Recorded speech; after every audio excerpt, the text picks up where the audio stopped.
Bem, alunos, nós já falamos de densitometria, então vamos dar continuidade aos nossos assuntos de nossa aula, né? Agora, nesse caso, vamos falar agora de nossa radioterapia. Mas nós passamos um tempinho aí sem dar aula, sem ter aula, e eu sei que se enferruja se você não ficar sempre estudando, é uma coisa que eu costumo fazer muito em casa, eu sempre costumo estar lendo, relendo, reestudando. Eu acho que isso nunca faz mal, mas eu sei que muita gente não tem tempo, tem trabalho, tem suas ocupações, tem suas desculpas, tem sempre o que fazer, menos estudar. Mas eu gostaria de falar um pouquinho hoje de tudo, hoje voltarmos ao assunto, dar uma revisadazinha nesse conceitozinho que nós temos sobre o câncer, né? Lembrando aqui que o primeiro slidezinho no começo da aula, o que é que nos fala esse slide? Veja bem, o câncer é um nome dado a um conjunto de mais de 100 doenças que tem em comum um crescimento desordenado, ou seja, se nós temos um crescimento desordenado, nós temos uma relação com o câncer maligno das células que invadem os tecidos e órgãos, podendo espalhar-se, causando a metástase em outras regiões do corpo. É justamente isso que eu queria rever com vocês. Esse conceitozinho do que é câncer, do que não é câncer, é o que o pessoal, o que se diz popularmente que o câncer é maligno e o câncer é benigno. Que de benigno não tem nada, que não faz bem, ele só não prejudica tanto quanto o maligno, mas ele não causa nenhum bem, na verdade. Mas vamos dar continuidade, certo? Dividir-se rapidamente, essas células tendem a ser muito agressivas e incontroláveis, determinando a formação de tumores, ou seja, o tumor é o que é chamado de, aqui está em vermelho, acúmulo de células cancerosas, mas eu acredito que eu já usei um termo com vocês chamado processo expansivo. Por que processo expansivo? Primeira coisa, porque é um processo, ou seja, se ele é um processo, é algo que decorre com o tempo. Ele é algo que cresce com o passar do tempo ou diminui, no caso desse processo, você está falando em crescimento de células, ou seja, uma quantidade de células muito grande, e ele começa a se expandir, porque ele começa a formar célula, mais células, e se multiplica muito rapidamente. Então, a quantidade de massa, de carne, de tecido, começa a ficar muito grande, começa a se estender e cria-se o processo expansivo como um bolo de carne, como eu comentei com vocês, o objetivo maior do câncer é matar o hospedeiro. E como é que isso acontece? Ele começa a comprimir certos órgãos. Por exemplo, se for um linfoma, os gânglios linfomáticos vão começar a crescer. E por um acaso é uma formação muito grande de gânglios linfomáticos em cima justamente da aorta. Junto à aorta e a porta. Então ele começa a crescer, se expandir, eles vão sufocando lentamente. Se já for um câncer de pulmão, que é muito comum, ele começa a criar aqueles nódulos, criar aquelas massas. Então essas massas tendem a crescer, a destruir o tecido pulmonar, ou seja, criar a telectasia, que é a cicatriz do tecido pulmonar, e vai crescer, crescer, crescer, vai acabar tomando conta daquilo ali, a pessoa não tem como respirar, não tem mais como realizar a troca gasosa, combina com a morte. Então é isso que é interessante observar, olha, que é a mesma coisa, o acúmulo de células cancerosas ou de células doentes, clonadas de forma errada, ela é justamente o processo expansivo. E é também chamado aqui de neoplasia maligna, né? Já por outro lado, o tumor benigno significa simplesmente uma massa localizada de células que se multiplicam vagarosamente e se assemelham ao seu tecido original, raramente constituindo risco de vida. Um exemplozinho disso, que eu acho que eu citei na sala de aula, nas primeiras aulas, é o cisto de ovário. Existe uma incidência muito grande de cisto de ovário ultimamente. E qual é a diferença disso? Ninguém morre de cisto de ovário. E se você for parar para pensar, o cisto de ovário, ele é só um bolo líquido, fica enorme. Já tive a oportunidade de fazer exame de pacientes com cisto de ovário que pareciam crianças enormes. Então, aquilo na verdade é um saco de líquido, um saco de células clonadas, mas são células originais da célula matriz, ou seja, são clones de células que não são doentes, eles se multiplicam, mas eles não têm uma capacidade de realizar que é a coisa mais perigosa com relação ao câncer, que é chamada metástase, né? Pulando aqui um pouquinho o slide, nós temos aqui, ó. Eu não mostrei já essa sala de aula, mas eu queria rever com vocês esses conceitos. Vejam aqui, olha, essa ressonância magnética no plano axial do crânio, né? Então você vê aqui, olha, essa parte, essa região escura aqui, é uma região tá escura, porque isso aqui na verdade é um T1. Então nós vamos aprender isso futuramente em ressonância, mas na ponderação T1, o líquido aparece de forma escura, mas se você for parar para ver isso aqui, nós chamamos aqui uma difusão, e temos o axial T2 flare, e ele está aqui, ó, todo pretão, o líquido todo preto, preto, preto, preto, ou seja, só tem uma massa. Diferentemente Dessa mesma imagem que temos aqui, olha, tem um plano sagital, onde você vê a formação de septos, ou seja, você tem uma área onde tem líquido aqui, certo? Tem líquido aqui, você vê que existe um contorno definido da estrutura. Isso aqui já é um processo expansivo, isso aqui, na verdade, é o típico exemplo de um tumor maligno. Eu acho que isso nós já vimos também, eu queria que vocês entendessem muito isso, mas eu queria falar um pouquinho aqui sobre justamente essa questão de metástase, né? Que é o grande mal do câncer maligno, que é justamente essa propriedade que esse câncer tem de se espalhar pelo corpo. Então, geralmente, muitas vezes é comum você ver, por exemplo, um homem, ele começa a ter problemas respiratórios, e quando você vai fazer um estudo sobre o pulmão dele, se descobre um tumor. Mas só que, na verdade, esse tumor não é um tumor primário. Muitas vezes esse é um tumor secundário. O tumor primário, ele é na próstata. Não estou dizendo que seja um caso que aconteça sempre, mas é muito comum isso. Ele tem um tumor primário, que é um câncer de próstata, e ele acaba se espalhando através da metástase, e ele se manifesta ou em pulmão ou em osso, que seriam os tumores secundários. Às vezes forma até um terciário. Eu sei que é um processo que, infelizmente, a ciência ainda não descobriu como reverter. Existem pesquisas em cima disso, mas ainda estamos engatinhando com relação a isso. Mas o que é que eu posso falar sobre metástase? É que a primeira coisa que a gente tem que levar em consideração da metástase é o mecanismo que cria o câncer. Eu acredito que eu comentei com vocês que geralmente existem vários fatores para a oxidação, para a ionização da célula, vários. Pode ser o câncer por radiação, que é o que nós lidamos, ou pela luz do sol, ou por material tóxico. Mas o que acontece, em geral, existe um processo muito semelhante a todos eles, que é a quebra da cadeia de DNA. E o que é a cadeia de DNA? Eu comentei com vocês, a cadeia de DNA é a árvore de cromossomos, ou seja, que ele tem aquele ligamento e tem duas funções: levar as características das células reprodutivas, mas na maioria das células ele controla o metabolismo celular. O que é metabolismo celular? É o quanto elas se alimentam e o quanto elas se reproduzem. Então, quando ocorre essa quebra dessa cadeia de DNA, o que acontece com a célula? Ela começa a se alimentar mais e se reproduzir mais. O problema é que quando ela se reproduz, ela não vai se reproduzir saudável. Ela vai, por meio de meiose, fazer uma clonagem dela mesma, de si própria, é claro. Então, ela vai fazer a clonagem dela doente. Então, ela vai se transformar em outra, essa outra, e mais outra, e mais outra, mais outra. E esse crescimento, essa multiplicação dela, a reprodução das células doentes, é muito acelerada, é muito rápida. Exatamente por isso que existe uma característica muito grande nas pessoas que são portadores de algum tipo de câncer, é a perda do peso. O paciente vem bem, em um mês perde 40, 45, 50 quilos, do nada ela emagrece muito. E eu acredito que você já ouviu falar disso, porque as células cancerígenas, as células doentes, precisam muito de proteína, precisam de muita comida. Então, elas começam a comer e se reproduzir. É muito comum isso. Chega uma pessoa, vai ao médico, está com uma queixa de perda de peso muito rápida, muito repentina, do nada perdeu muitos quilos.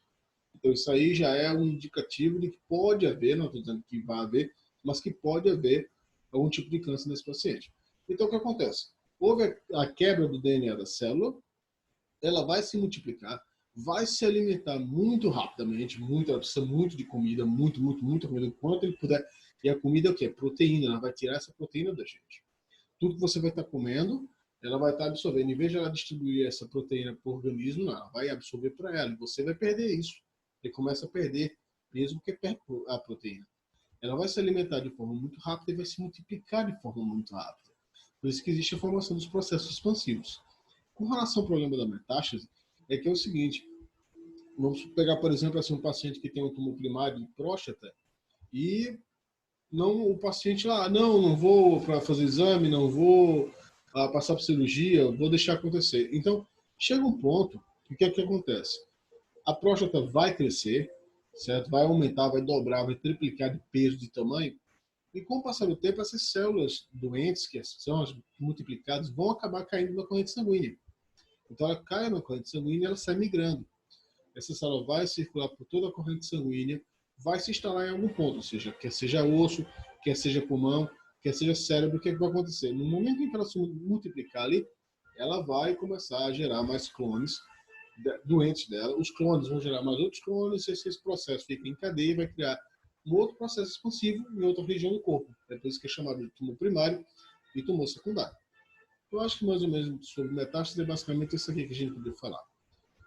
Voltando onde nós ficamos ultimamente, se eu não estou enganado, nós passamos disso, temos aquela tradicional imagem que todo mundo fecha os olhos, é comum, né?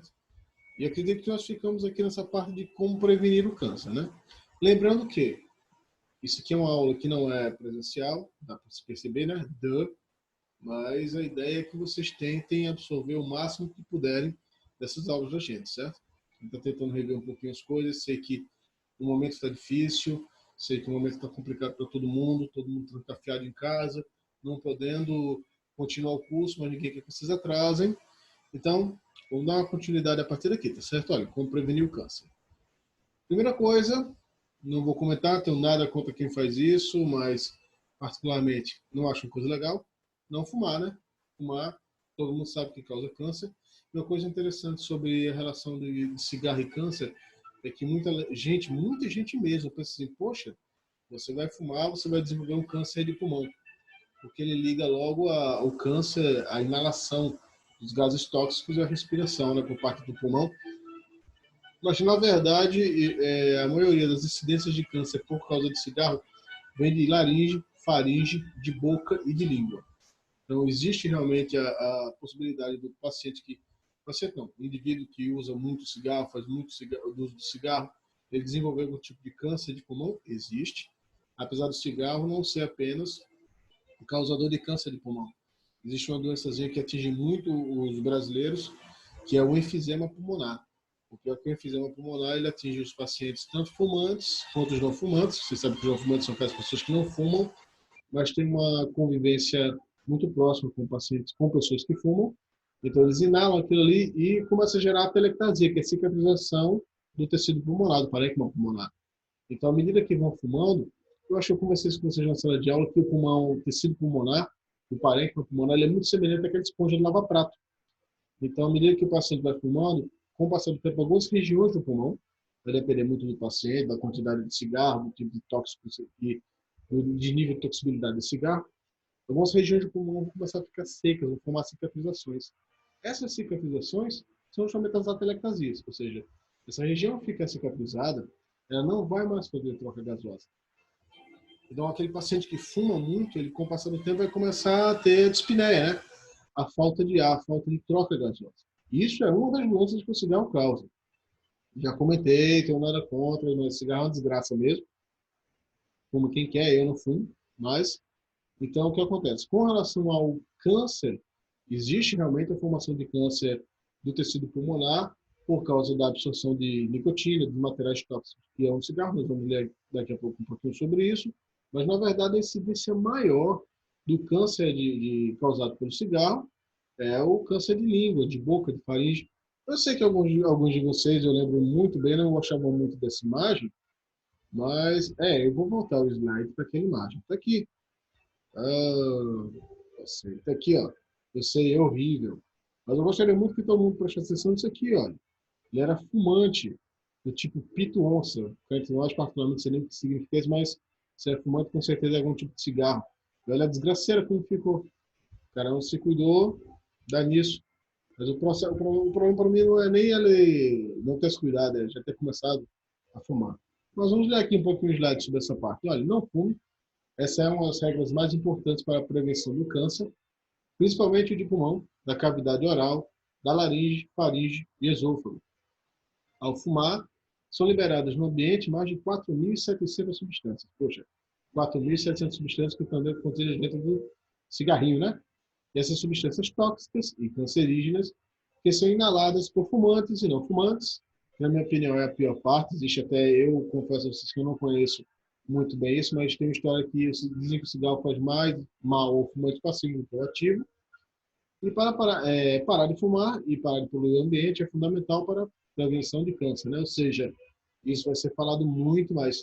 Câncer tem uma relação muito grande, muito próxima, muito ligada a cigarro. Você fuma, com certeza você vai desenvolver algum tipo de patologia ou relacionada ao uso de cigarro ou algum tipo de câncer relacionada justamente ao uso de cigarro.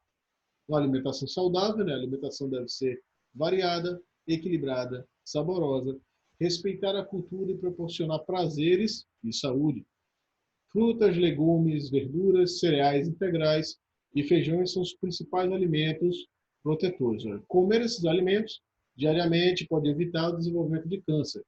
É interessante observar isso porque eu acho que alguém da sua turma, a turma de vocês comentou que o câncer surgiu recentemente, é uma coisa relacionada aos tempos atuais. E isso é verdade, porque nós nos alimentamos muito mal atualmente, nós comemos produtos muito em fast food, é uma delícia, eu sei. É difícil resistir a um McDonald's, mas um Burger King, né, da vida. Mas aquilo ali é uma comida, não é uma comida adequada, não é uma comida boa para trazer uma vida saudável. Aquilo ali serve para alimentar, aquilo ali é o prazer de comer mesmo. Mas o pior é que assim, atualmente você vai numa feira, você vai em algum canto, sempre vai haver algum tipo de alimento com tóxico mesmo. Por exemplo, você vai à feira, compra fruta, essa fruta com certeza sofreu o uso de agrotóxicos para evitar praga, evitar doença. Até, poxa, esses produtos que a gente compra em frigorífico, tudo tem hormônio para crescimento. Então, existe uma relação muito grande nisso. A gente se alimenta muito mal. Nós nos alimentamos mal. Então, como nós nos alimentamos mal, isso acaba desenvolvendo algum tipo de câncer. Há uma certa relação. Continuando, olha, manter o peso corporal adequado, estar acima do peso aumenta as chances de desenvolver também câncer. Por isso é importante controlar o peso por meio de uma boa alimentação e manter-se ativo, né? São os exercícios físicos. Muito bom, muito maravilha. Ótimo de se fazer. Particularmente não consigo, é bem complicado, mas é importante realmente manter a atividade física. Para cerca de um terço de todos os casos de câncer podem ser evitados com uma alimentação saudável, manutenção do peso corporal adequado e exercícios físicos. Lá vem os famosos exercícios físicos. É difícil hoje em dia, nós temos uma vida muito corrida, onde dificilmente nós encontramos tempo para estar nos exercitando, mas é importante a gente sempre desenvolver alguma atividade física para melhorar, né? Algo que seja relacionado aos exercícios físicos, né? Pratique atividades físicas diariamente. Olha, a atividade física consiste na iniciativa de se movimentar de acordo com a rotina de cada um.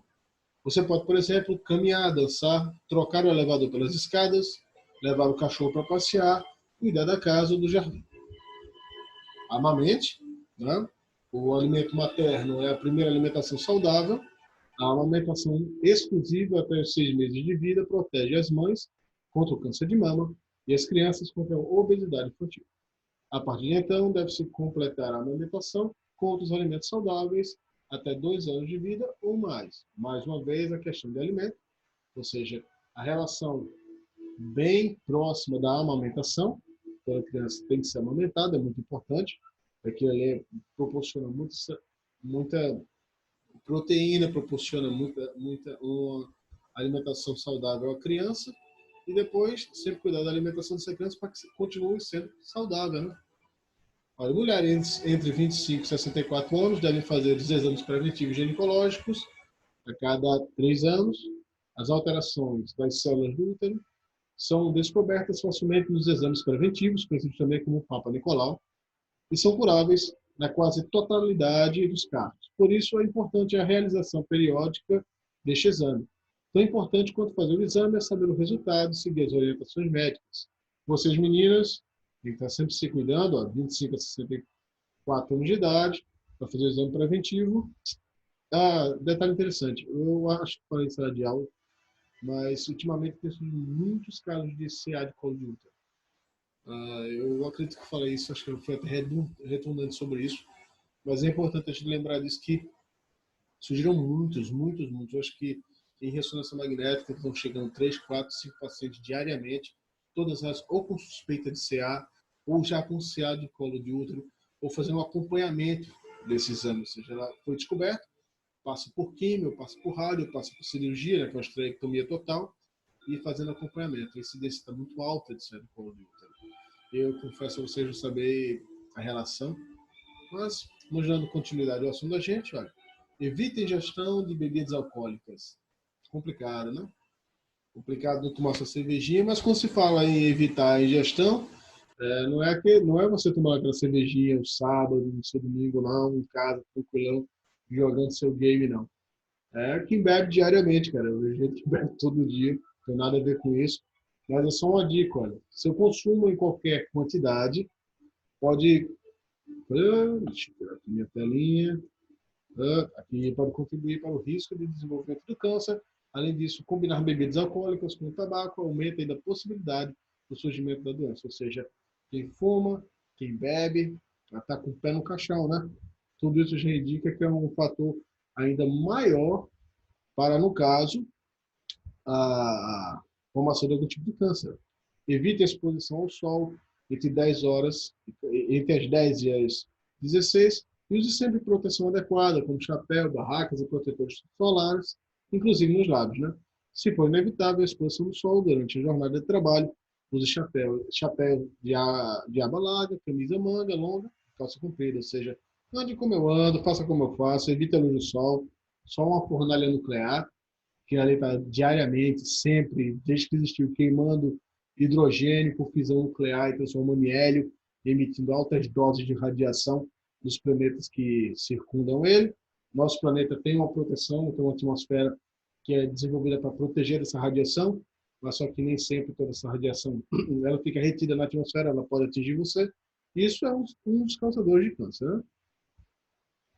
Olha, vacine contra HPV, as meninas de 9 a 14 anos e os meninos de 11 a 14 anos. O Ministério da Saúde implantou no calendário vacinal desde 2014, desculpem, a vacina contra HPV para as meninas de 9 a 13 anos. A vacinação e o exame preventivo, que é o Papa Nicolau, que já foi citado antes aqui, se complementam com ações de prevenção do câncer do colo do útero. Essas mulheres vacinadas, quando chegarem aos 25 anos, deverão fazer uns exames preventivos a cada 3 anos, pois a vacina não protege contra todos os subtipos de HPV. Em 2017, as meninas de 14 anos também foram inclusas nessa história, né? Incluídas. Além disso, o esquema vacinal do SUS foi ampliado para meninos de 11 a 14 anos. Pessoal, HPV, primeira coisa que é interessante observar, é uma doença que, não vou entrar em detalhes sobre isso, mas é um dos fatores, é uma das suspeitas do desenvolvimento do câncer de colo de útero. Acabei de comentar com vocês aqui que há uma incidência muito alta, muito grande atualmente de meninas que se apresentam com suspeita de CA de colo de útero. Então, uma das suspeitas é o HPV. Por que o HPV? Porque nós homens contraímos o HPV, mas no homem não acontece nada. O homem não se desenvolve, o homem não cria plúrido, não tem febre, não tem coceira na pitoca, não tem nada, fica normal. Mas quando você vai lá dar sua namoradinha sem uma proteção adequada, o homem passa essa doença, através da relação sexual, para vocês que são meninas. Então, o HPV vai se alojar no útero, no seu organismo, e uma das suspeitas justamente desse desenvolvimento do câncer de colo de útero é a presença do vírus do HPV. Tá certo? Vamos ficando aqui nessa primeira aula. Eu vou daqui a pouco gravar as outras aulas e dando continuidade ao nosso processo aqui de aprendizado de online de radioterapia. Bem? Obrigado a vocês.